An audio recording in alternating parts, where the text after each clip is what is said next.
একটি বিজ্ঞাপনের শুটিং করতে আমি আমার পরিচালক স্যারের সাথে কক্সবাজার গিয়েছিলাম। সেখানে আমাকে 1 সপ্তাহ স্যারের সাথে থাকতে হবে। যখন স্যারের সাথে আমি হোটেলে গিয়ে উঠলাম, তখন স্যার আমার কাছে আবেদন করল আমাকে তার সাথে থাকতে হবে। আমি বললাম ঠিক আছে স্যার, সমস্যা নাই। তারপর প্রথম দিন রাতে আমি যখন স্যারের সাথে থাকতে যাই, স্যার আমার সরলতার সুযোগ নিয়ে আমার সাথে যা করল তা শুনলে বন্ধুরা তোমাদের বন্দুক দাঁড়িয়ে যাবে। বন্ধুরা, আজকের গল্পটি অনেক ইন্টারেস্টিং। পুরো গল্পটি শোনার অনুরোধ রইল। তবে গল্পটি শুরু করার পূর্বে বন্ধুরা, তোমাদের নিকট আমার বিশেষ অনুরোধ, তোমরা অবশ্যই আমার চ্যানেলটি সাবস্ক্রাইব করে আমাকে সাপোর্ট করবা। হ্যালো বন্ধুরা, আমি রোমেলা আক্তার রিমকি। আমার বর্তমান বয়স 24। বর্তমানে আমি একজন প্রতিষ্ঠিত মডেল অভিনেত্রী। আজকে তোমাদের সামনে আমি যে ঘটনাটি বলবো তা আমার জীবনে ঘটে যাওয়া একটি বাস্তব জীবনের ঘটনা, আমার নিজের বাস্তব জীবনের গল্প। তবে গোপনীয়তা রক্ষার জন্য আমি আমার ছদ্মনাম ব্যবহার করলাম। আমার দুষ্টুমিষ্ট বন্ধুরা, খুব ছোটবেলা থেকেই আমি একজন বিখ্যাত মডেল হওয়ার স্বপ্ন ছিল। মনের মধ্যে সব সময় কল্পনা জল্পনা করতাম কিভাবে আমি একজন বিখ্যাত মডেল হতে পারি, দেশের নামকরা মডেল হতে পারি। খুব ছোটবেলা থেকেই স্বপ্নটা মনের মধ্যে পোষণ করতে থাকি। মডেল হওয়া যেন আমার একটি নেশায় দাঁড়িয়েছিল। আমি যখন হাই স্কুলে পড়তাম, তখন স্কুলের বিভিন্ন সাংস্কৃতিক অনুষ্ঠানে আমি অভিনয় করার চেষ্টা করতাম এবং ভালো নৃত্য করার চেষ্টা করতাম। আর সবসময় একজন মডেলের যে গুণাগুণ থাকা দরকার, ওই সবগুলো বৈশিষ্ট্যই আমি অর্জন করার চেষ্টা করতে থাকলাম। আমি দেখতেও খারাপ না, দেখতে মোটামুটি আকর্ষণীয় ছিলাম। আর যে কেউ দেখলেই আমাকে মডেল বলে ডাকত। আসলে মডেল হওয়ার যে ফিটনেসের প্রয়োজন, তার সম্পূর্ণ যোগ্যতাই আমার ছিল। কিন্তু আমি গ্রামে থাকতাম, গ্রামের স্কুলে পড়ালেখা করতাম, যে কারণেই স্বপ্নটা কখন যে বাস্তব হবে তা নিয়ে শুধু কল্পনা করতাম। তবে চেষ্টা করে যাই অবিরত, কিভাবে আমি মডেল হতে পারি। তবে আমার মনের ভেতরে একটা বিশ্বাস ছিল যে একদিন না একদিন আমি মডেল হওয়ার সুযোগ পাব। কোনো না কোনো একটা সুযোগ আমার জীবনে আসবেই। আমি যখন ক্লাস 9-এ পড়ি তখন থেকেই আমি খুব বেশি চেষ্টা করতেছি এবং বিভিন্ন জায়গায় যোগাযোগ করার চেষ্টা করতেছি আমার আত্মীয় স্বজন যারা আছে সবার সাথে। কারণ আমার জীবনের সবচেয়ে বড় স্বপ্নই হল দেশের নামকরা একজন প্রতিষ্ঠিত মডেল হওয়া।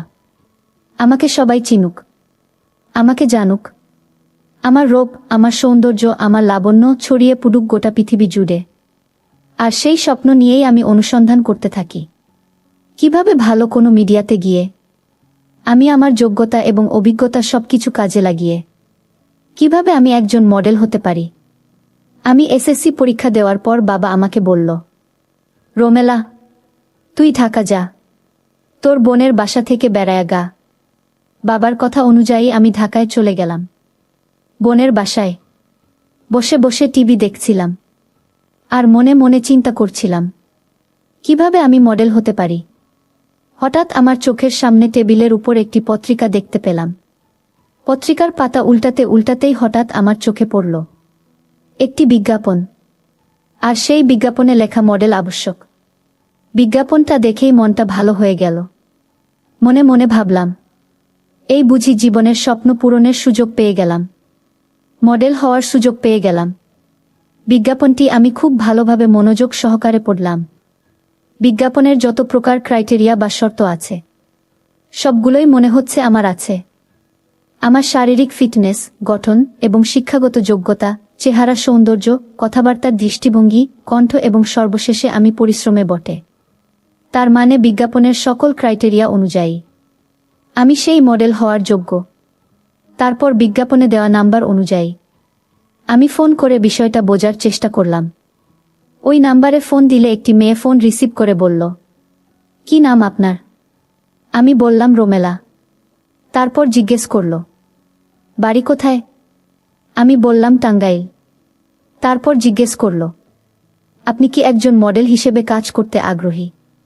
আমি বললাম জি ম্যাডাম, আমার অনেক দিনের ইচ্ছা, আমার অনেক দিনের স্বপ্ন, একজন মডেল হব। তারপর মেয়েটি বলল, আচ্ছা ঠিক আছে, আমি তোমার বাড়ি, ঠিকানা, নাম, নাম্বার সবকিছু লিখে সিরিয়াল দিয়ে রেখেছি। আর তুমি সময় মতো চলে আসবা। তারপর মেয়েটি বলল, আমি স্যারের সাথে কথা দেখি তোমাকে একটা সুযোগ দেওয়া যায় কিনা। আমি বললাম, আচ্ছা ঠিক আছে ম্যাডাম। তারপর ম্যাডামকে সালাম দিয়ে ফোন রেখে দিলাম। দেখতে দেখতে আমার সেই মডেল এজেন্সিতে যাওয়ার দিন এসে গেল। মডেল এজেন্সিতে গিয়ে দেখি আমার মতো আরও অনেকেই বসে আছে। আমিও গেস্ট রুমে বসে রইলাম। আমরা আনুমানিক প্রায় 10 থেকে 12 জন ছিলাম। তবে তাদের মধ্যে মনে হচ্ছে আমি সবচেয়ে বেশি ফিটনেস। আর কেন জানি মনে হচ্ছে আমি সেখানে মডেল হিসেবে চান্স পেয়ে যাব। আর তারা দেশের নামকরা মডেল এজেন্সি। একবার যদি এখানে চান্স পেয়ে যাই, তাহলে আমার জীবনের মোড় ঘুরে যাবে, আমার স্বপ্ন সত্যি হতে যাবে। তাই আমি ভাবলাম, যে করেই হোক আমি স্যারকে রাজি করাতে হবে। এই মডেল এজেন্সিতে যেভাবে হোক অভিনয় করার সুযোগ পেতে হবে। এতে যদি আমার টাকা পয়সা বা আরও অন্যান্য কিছু আমাকে দিতে হয়, তাতেও আমি রাজি। এক কথায়, যে কোনো কিছুর মূল্যে আমি একজন প্রতিষ্ঠিত নামকরা মডেল হতে চাই। গেস্ট রুমে বসে মনের মধ্যে এইসব চিন্তা ঘুরপাক খাচ্ছিল। হঠাৎ আমার নাম আসলো। আমি স্যারের দরজায় গিয়ে স্যারকে সালাম দিলাম। স্যার আমার সালামের উত্তর দিল। আমি বললাম, স্যার আসতে পারি? স্যার বলল, জি আসুন। তারপর আমি ভিতরে প্রবেশ করলাম। তারপর স্যারকে বললাম, স্যার বসতে পারি? স্যার বলল, জি বসুন।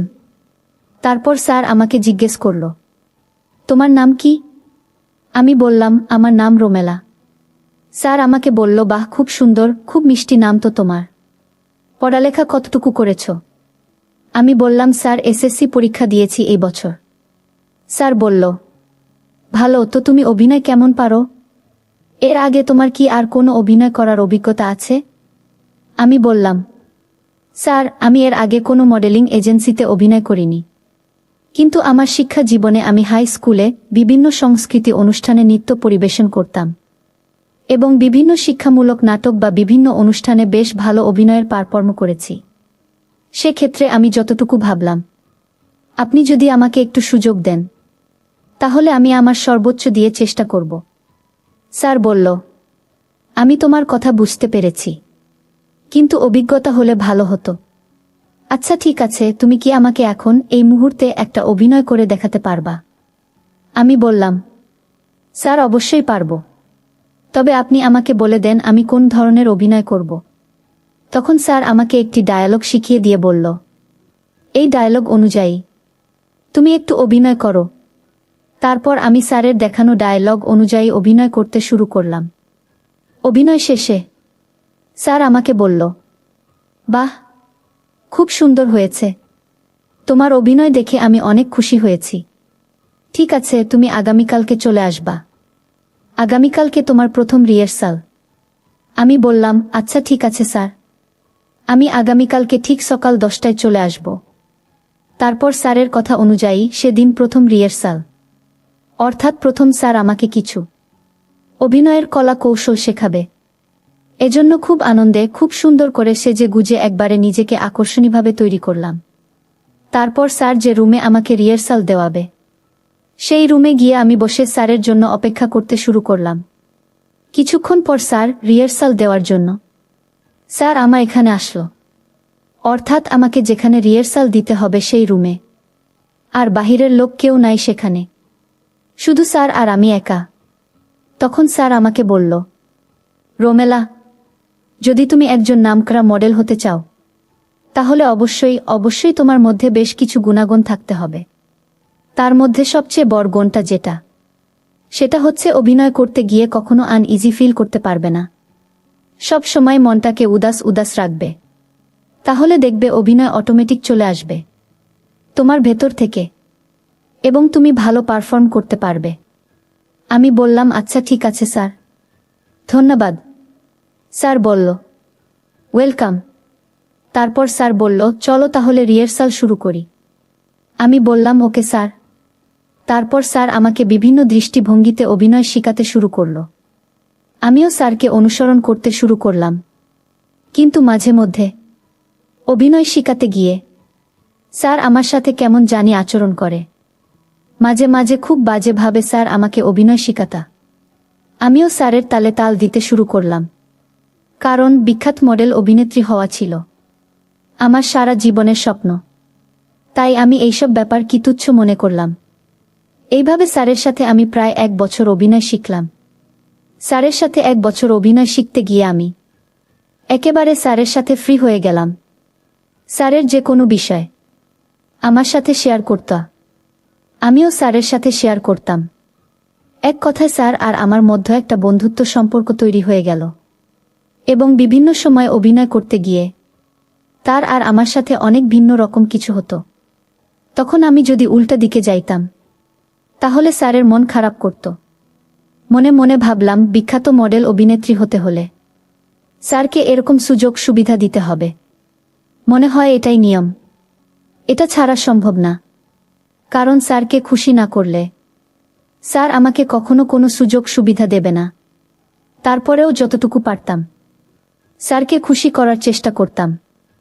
প্রায় 1 বছর পর স্যার আমাকে বলল, রোমেলা, তোমার জন্য একটা অফার এসেছে। তুমি কি সেই অফারে কাজ করতে রাজি আছো? আমি বললাম, স্যার কি অফার? স্যার বলল, রোমেলা, একটা নামকরা কোম্পানির মডেলের কাজ পেয়েছি। আমি চাচ্ছি সেই মডেলের কাজটা তোমাকে দিয়ে করাবো। আর এই জন্য তোমাকে একটা শর্ত পূরণ করতে হবে। তুমি কি রাজি? আমি বললাম, জি স্যার, আমি রাজি। এজন্য স্যার আমাকে যে কোনো সত্য আপনি বলবেন। সেই শর্ত পূরণ করতে রাজি। স্যার আমার উত্তর শুনে খুব খুশি হল। তারপর স্যার আমাকে বলল, তাহলে যে তোমাকে আমার সাথে 1 সপ্তাহের জন্য কক্সবাজার যেতে হবে। সেখানে বিজ্ঞাপনের লোকেশনটা খুব ভালো করে ট্র্যাক করতে হবে এবং তোমাকে জায়গা জায়গায় ঘুরে দেখাতে হবে এবং কিছু কলা কৌশল শেখাতে হবে যে কিভাবে বিজ্ঞাপনের শ্যুট করা হবে। আমি বললাম, কোনো সমস্যা নাই স্যার, আপনি যেদিনই বলবেন আমি সেদিনই যাব। তারপর স্যার আমাকে বলল, আচ্ছা ঠিক আছে, তাহলে আগামী কালকে তুমি তৈরি থেকো। আগামী কালকে আমরা কক্সবাজার যাচ্ছি। আমি বললাম, ঠিক আছে স্যার, আমি আগামীকালকে একেবারে রেডি হয়ে চলে আসব। তারপর স্যারের সাথে আমি চলে গেলাম। কক্সবাজার গিয়ে আমরা একটা ভিআইপি হোটেল ভাড়া নিলাম।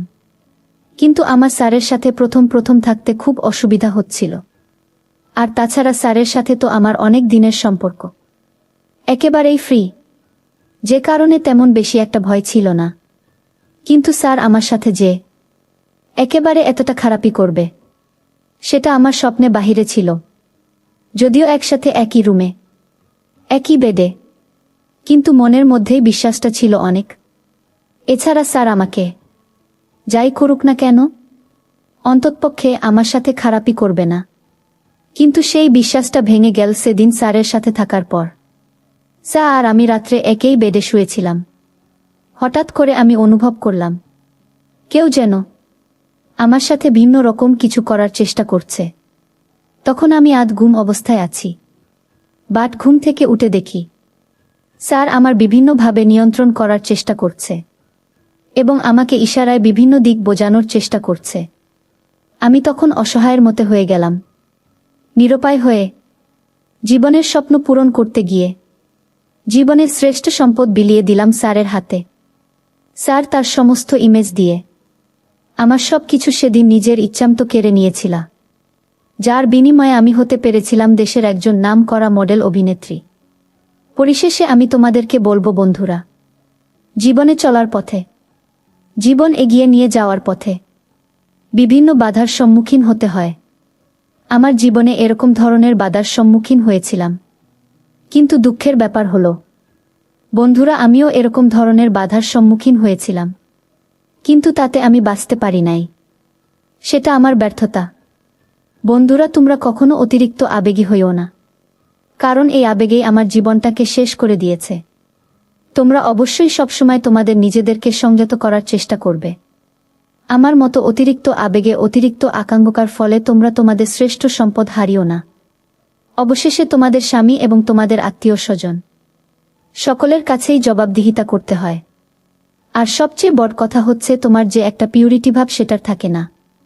অর্থাৎ এক কথায় তোমরা নিজের আপনজন ছাড়া নিজের সম্ভ্রম দিয়ে কাউকে বিশ্বাস করো না, তাহলে নিশ্চিতভাবে ধরে নিবে যে তোমাদের সবকিছুই হারাতে হবে, যা একটা নারীর শ্রেষ্ঠ সম্পদ।